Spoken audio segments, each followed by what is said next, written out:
Hi everybody, Kat here. Welcome to the channel. Hope you're having a great day. Well, as I and everybody else who watches this stuff predicted, Meghan Markle was going to have to try. She was going to do something to try to overshadow Kate's return to public life at Trooping of the Color. So what does Meghan do? About an hour before trooping is to begin, what do we get? We get an Instagram post from Nacho Figueres, Harry's friend, that they had sent some of the original strawberry jam to as well, and I'll post that on Instagram. Now, that time, apparently, there was 50 jars of jam, and we only ever saw like maybe half a dozen people respond on Instagram, so who knows where the rest of it went. Well, an hour before trooping was to begin, Instagram post from Nacho with raspberry jam and dog treats, organic dog treats. The strawberry jam had the same raspberry jam halfway peeling off label. You know, that Meghan, it's just more food service jam. It's already been proven that there's a company in Montecito that is selling food service jam, big buckets, but you can buy it there, and they even have the jars. Now, we don't know 100% that Meghan bought it from there, but I mean, you can pretty much. She is not in her kitchen making jam, all right? We know this. But anyway, yeah, so raspberry jam. But apparently this time, you know, she couldn't even be bothered to try to make it look like she actually is doing something. You know, instead of labeling 50 jars, I don't believe there was 50 to begin with, but she just thought 50 would be a good number. She's too lazy to even put the effort in to try to fake it anymore. 2 out of 2. And then the dog treats. Who knows where they came from? And, you know, some people have speculated that, oh, skinny bitch dog and blowing a raspberry, that this is sort of a direct try to, you know, clever snub at Meghan or at Kate. Well, you know what? It doesn't work. This, like, we knew Meghan was going to have to try to do something to upstage Kate's appearance. Nothing that Meghan Markle can do is going to upstage Kate.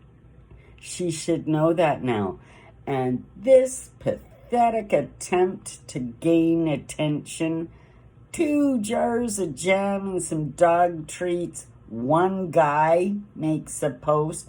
This is supposed to turn all the heads in the world. I mean, Kate had,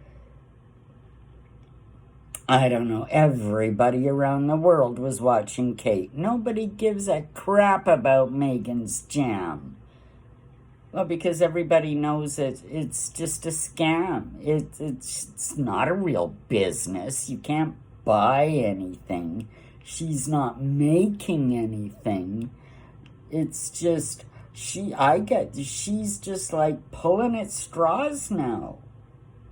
She doesn't know what to do. She's got to do something just to keep herself in the news, keep people talking about her. She's not doing anything.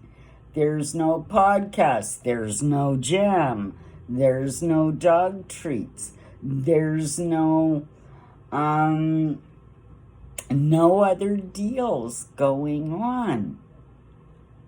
And who knows about, you know, Harry's got his IPP status lawsuit still going on. He's been given the opportunity that he might appeal. He wants to go ahead with it and, you know, has the balls to tell the judge, well, hurry this up, right? Because we've got world tours to do and I want this sorted out. As if he's got any authority at all to push anybody around. But you see, that's the royal upbringing, and he always had that kind of influence and thinks he still does. Harry and Meghan are slipping so far down the popularity ladder. They are just heading for obscurity, fast and furious. Nobody cares about them. Everybody knows now how they operate. Jump on the coattails of other charitable organizations and throw their 5 cents in and try to hijack it like that was their project from the beginning. That we know this is okay. This is how they handle their charitable things. Their business dealings, they might be crafty, but they're shysters. They've been called terrible names by people that, have realized they have no work ethic. They're just in there to scam their way in and make a few bucks. But their reputation now, after doing this kind of behavior over and over again, is just stinking. Just stinking. Nobody believes anything they say anymore. Nobody believes there's any children. Nobody believes that they're really living together. Nobody believes that this business is ever going to get off the ground. Nobody believes she's a great actress or a great speaker or a great humanitarian or a great feminist. I mean, she said it herself. She's such a fraud,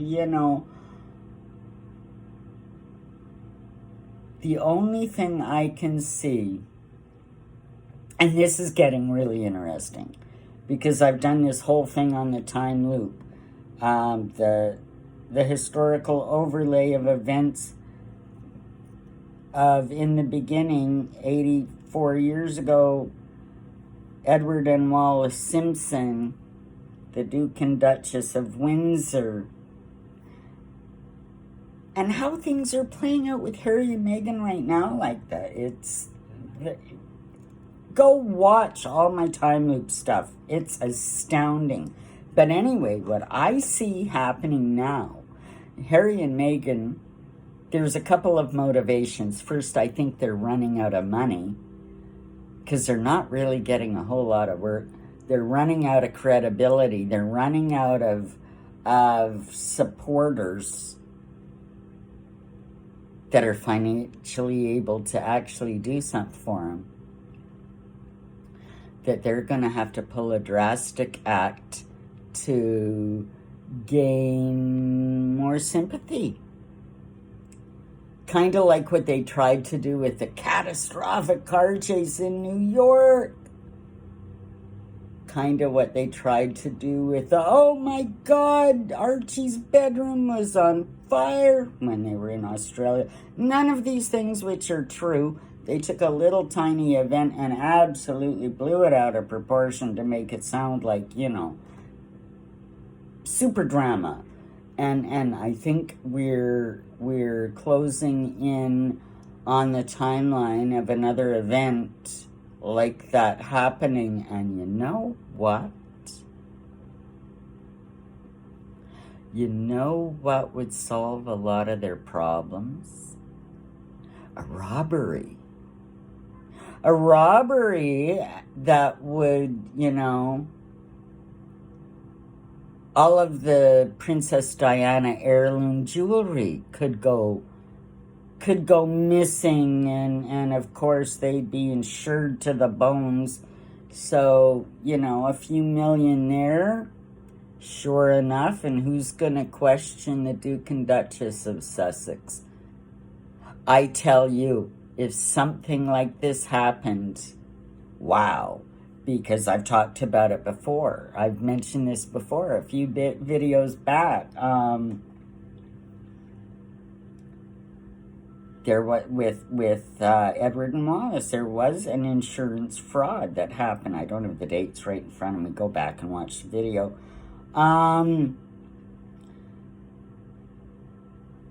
They were staying in London with friends, and they were heading out to dinner. They had come in to London, stay with friends, and Wallace had brought a lot of her jewelry along. But larger than this, but basically in a little cardboard carton. But she had millions of dollars worth of jewelry. And when they were staying at their friends, who actually had a safe, they had a room with a safe where the jewels would be safe. Wallace stored them under their bed. And they went out to dinner, and apparently while they were out to dinner, the place was robbed, and oh my gosh, they went straight for under the bed and stole the jewels. And it didn't take too long. It didn't take too long, and they did, of course, win the insurance claim and get millions for the lost property. That case has never been solved, but incidentally, in the early 80s, after Wallace's death, there was an auction at, I believe, Sotheby's in England. Or New York. It was one, but anyway, there was an auction of her jewels. And lo and behold, what turned up on the auction list? The jewels that were supposedly stolen 40 years earlier that they claimed on the insurance. That's insurance fraud, folks. That's insurance fraud. You see, because at the time they were kind of living in exile in Paris, and yeah, he had a small stipend income. He had amassed a lot of money as Prince of Wales before he became king. So, but they same as Harry and Meghan, they want to live like billionaires, but they don't have that kind of money. So they were always kind of chasing money. They always did have a small group of supporters around them that seemed happy enough to let them just freeload trips and travel and all sorts. And this is where Harry and Meghan are heading. And I just kind of, with the failed Montecito Orchard, whatever the hell, Jam and Dog Tree, it's going nowhere. And we know this. The cooking show, Netflix, is at the end of their tether. That's going nowhere either. Everything they try to do is just not working. Lemonada, that's postponed for another year, because they have no talent, they have no skill, they're not nice people. All they're out is to grab whatever they can grab any way they can do it, and they don't care what you think of them, really. Meghan wants everybody to love her. But if they don't, she just, it's your fault, not hers, of course. She'll never, I don't think, come to the self-realization that she's got to change her ways. And of course, with Harry, that kind of entitlement, royalty, that's bread in the bone. So they're really kind of two peas in a pod. Desperation is looming. And I wouldn't be shocked. I wouldn't be shocked if there was a desperate attempt for attention in the way of a big crazy robbery, and they break into the Montecito home. Think of the things, you got to think of who would benefit. Well, first of all, they would benefit by the insurance money. They would benefit by being able to say, oh, it's too scary to stay in Montecito, so we have to move. That would garner them sympathy, probably from the king, who's getting upset now. He's starting to see the light, but this might bring him back, because they're going to need money and they're going to need to move, and they've kind of outstayed their welcome in Montecito. So this would solve a lot of problems for them and bring in some money. And you think, well, how would they do it? What would they steal? What has she got? Well, what we've seen all along, and I mean, they're all fakes, they're all reproductions, and we know that, but even the press is reporting, oh, she's wearing Diana's tank watch, or Diana's bracelet, or the aquamarine ring, or the, what else have we had, the butterfly earrings, even her engagement ring with the couple of diamonds from Diana. We think that the Queen had switched out and taken the original diamonds out. So everything she's got are fakes. Everything she's got are reproductions that she uses to make it look like she's got Diana's jewelry. And this is what would be claimed in the insurance. And because it's Diana's stuff, and it's almost priceless, they could get millions for this, right? They're all reproductions, but just like Edward and Wallace doing a fraud and those jewels turning up later, I mean, those ones were genuine. Those ones were real. But they just kept them in hiding for a little while and claimed them on the insurance. I mean, unbelievable. I wouldn't put it past her. I would not put it past Meghan to pull something like this. They're getting just about desperate enough that they've got to do something. Go big or go home. And if this happens, wow, what a direct hit on the time loop. So I'm really kind of looking forward to that. Is going to be, we already know that Harry and Meghan are not above fraud. Everything they do is fraudulent. So something like this, not out of the question at all. I think it's really plausible. So we'll just have to wait and see what happens as we watch Harry and Meghan's now accelerated downfall. Have a great day, everybody. Like, subscribe, leave me a comment. I'd love to know what you have to say. And we'll see you in the next one. Bye for now.